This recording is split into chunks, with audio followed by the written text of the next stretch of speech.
नमस्कार. श्री स्वामी समर्थ. आपल्या सर्वांना मकर संक्रांतीच्या माझ्याकडून आणि माझ्या परिवाराकडून हार्दिक हार्दिक शुभेच्छा. 14 जानेवारीला म्हणजेच बुधवारी आलेली आहे मकर संक्रांत. तर या मकर संक्रांतीला चुकूनही आपल्याला 3 वस्तू कोणालाही द्यायच्या नाहीत, ना दान म्हणून ना वाण म्हणून.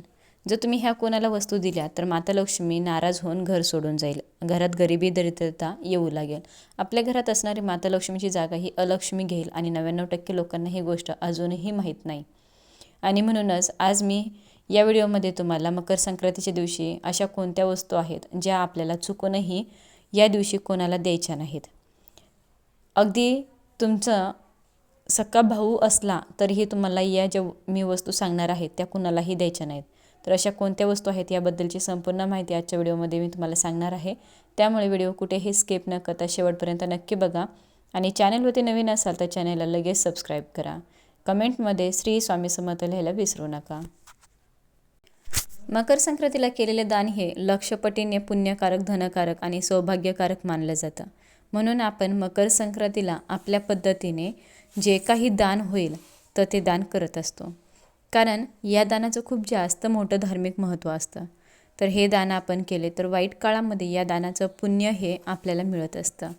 परंतु दान करताना अशा काही वस्तू आहेत ज्या चुकूनही आपल्याला दान करायच्या नसतात. जर आपण आपल्या घरातून या वस्तू कोणाला उसने दिल्या किंवा दान या वस्तूचं केलं तर याचे वाईट परिणाम जे आहेत तर ते आपल्याला स्वतःला भोगावे लागतात. आपल्या घरामध्ये जे काही लक्ष्मीचं स्थान असतं तर ते अलक्ष्मी घेत असते. तर घरातील लक्ष्मी ही आपलं घर सोडून जाऊ नये यासाठी, आपल्या घरात गरिबी दरिद्रता दुःख ही येऊ नये यासाठी मकर संक्रांतीला ज्या वस्तू मी तुम्हाला सांगणार आहे तर त्या चुकूनही कुणाला द्यायच्या नाहीत, दान द्यायच्या नाहीत किंवा वाण म्हणून कोणालाही द्यायचं नाही, किंवा तुमच्याकडे कोणी मागायला आलं तरीसुद्धा तुम्हाला अजिबात द्यायच्या नाहीत. तर यंदा मकर संक्रांत ही 14 जानेवारी 2026 वार बुधवार या दिवशी आलेली आहे. तर मकर संक्रांतीचा सण हा एकूण 3 दिवसांचा असतो. पहिला भोगी, दुसरा दिवस असतो संक्रांत, तिसरा दिवस असतो किंक्रांत. तसेच आपण संक्रांतीपासून रथसप्तमीपर्यंत हळदी कुंकूसुद्धा करत असतो. हळदी कुंकू करताना सुद्धा या वेगवेगळ्या वस्तू ज्या आहेत तर त्या दान दिल्या जातात. परंतु हळदी कुंकू करताना सुद्धा अशा काही वस्तू ज्या आहेत ते आपल्याला अजिबात दान द्यायच्या नाहीत. त्याचबरोबर बघा, मकर संक्रांत, भोगी आणि किंक्रांत या 3 दिवशी अशा काही वस्तू आहेत त्या तुम्हाला चुकूनसुद्धा कोणाला द्यायच्या नाहीत. तर मकर संक्रांतीचा जो काही पुण्यकाळ आहे तर तो बुधवारी 14 जानेवारी 2026ला दुपारी ठीक 3:06 सूर्य हा मकर राशीमध्ये प्रवेश करणार आहे. तर संक्रांतीचा पुण्यकाळ हा 3:06 ते 6 मिनिटांपासून सुरू होणार आहे तर ते सूर्यास्तपर्यंत असणार आहे, म्हणजे 6:20 असणार आहे. म्हणून या वेळेमध्ये तुम्ही दानधर्म जो आहे तर तो करू शकतात. आणि यानंतर तुम्ही मकर संक्रांतीच्या दुसऱ्या दिवशीचा म्हणजेच किंक्रांत जे आहे तर तो दिवस सोडून तुम्ही रथसप्तमीपर्यंतसुद्धा दानधर्म जे आहेत तर ते करू शकता. मग मकर संक्रांतीच्या निमित्ताने दानधर्म म्हणा, या दिवशी आपण काही गरजू लोकांना, तसेच आपण विवाहित स्त्रिया हळदी कुंकू देऊन त्यांना वाण देखील देत असतो.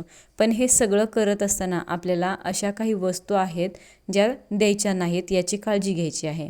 तर मकर संक्रांतीच्या दिवशी काही अशा वस्तू आहेत ज्या चुकून पण आपल्याला खरेदी करायच्या नाहीत. कारण ज्योतिषशास्त्रानुसार मकर संक्रांतीला काही वस्तूंचं दान करणं किंवा वस्तू खरेदी करणे हे पूर्णपणे वर्ज्य मानलं जातं. तर यातली पहिली वस्तू आहे ती म्हणजे झाडू. आता आपल्या घरामध्ये सणवार म्हटलं की झाडू खरेदी ही आलीच. कारण आपण आपल्या घरामध्ये काही सणवार असले तर या निमित्ताने झाडू विकत घेत असतो. पण मकर संक्रांतीच्या सणाला आपल्याला झाडू हा अजिबात खरेदी करायचा नाही. कारण झाडूला आपण माता लक्ष्मी म्हणतो. पण तो घेण्यासाठी अश्विन अमावस्या, धनत्रयोदशी किंवा कोणत्याही महिन्यामध्ये शुक्रवारच्या दिवशी झाडू आपण खरेदी करू शकतो. पण मकर संक्रांतीच्या दिवशी आपल्याला झाडू खरेदी करायचा नाही. तर मकर संक्रांतीच्या दिवशी आपल्याला पैसेही खर्च करायचे नाहीत. पैसे ही सुद्धा लक्ष्मी आहे आणि झाडू हा सुद्धा लक्ष्मी आहे, म्हणून ही चूक आपल्याला अजिबात करायची नाही मकर संक्रांतीला.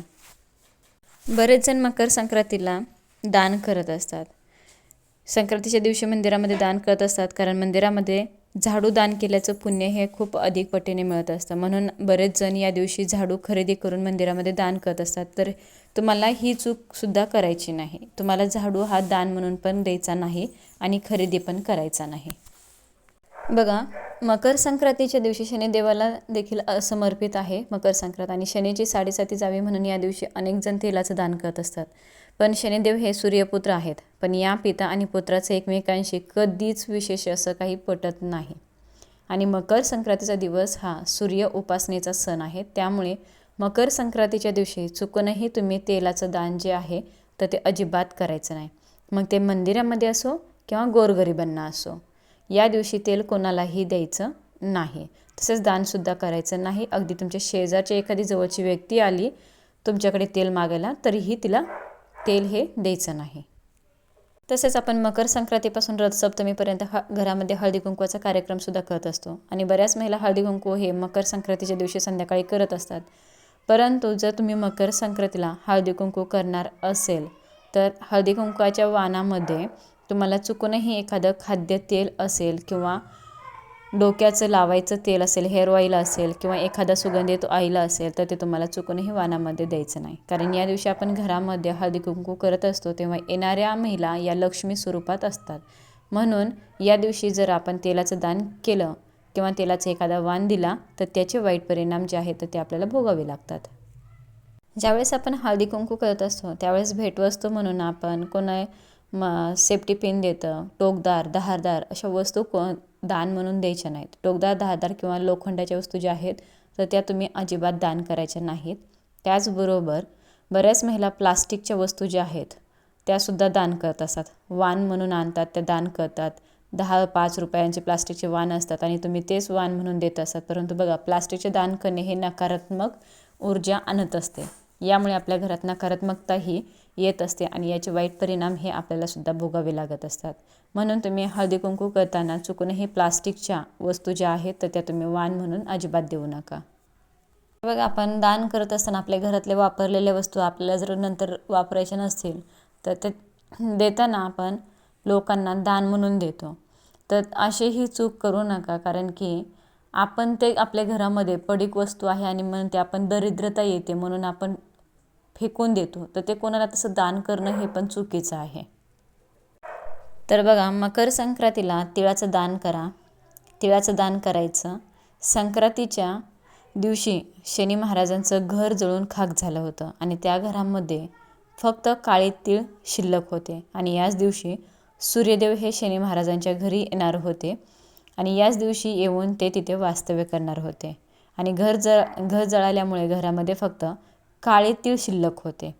तर शनिदेवाने सूर्यदेवांना काळे तीळ देऊनच त्यांचे स्वागत केले होते. म्हणून या दिवशी असे वरदान दिले आहे की जो कोणी या दिवशी सूर्यदेवाला काळे तीळ अर्पण करेल किंवा तिळाचं दान करेल त्या व्यक्तीचे सर्व संकट, दुःख हे दूर होतील.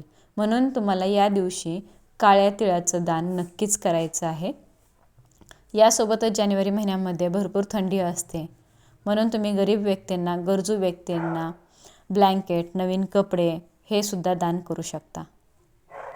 तसेच तुम्ही तांदळाचं दान देखील करू शकता, डाळी दान करू शकता, गूळ शेंगदाणे सुद्धा या दिवशी तुम्ही दान करू शकतात.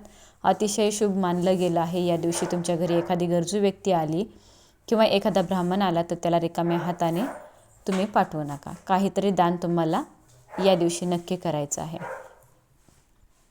याचं तुम्हाला अनेक पटीने पुण्य प्राप्त होते. तर आपण मकर संक्रांतीच्या निमित्ताने करण्याचं दानधर्म असेल किंवा हळदी कुंकवाच्या निमित्ताने द्यायचे वाणवस्तू असेल त्यामध्ये कोणत्या वस्तू घेणं टाळायच्या आहेत याबद्दलची माहिती दिलेली आहे. व्हिडिओ जास्तीत जास्त लोकांपर्यंत शेअर करा, लाईक करा. व्हिडिओ शेवटपर्यंत बघितल्याबद्दल सर्वांचं मनापासून धन्यवाद. श्री स्वामी समर्थ.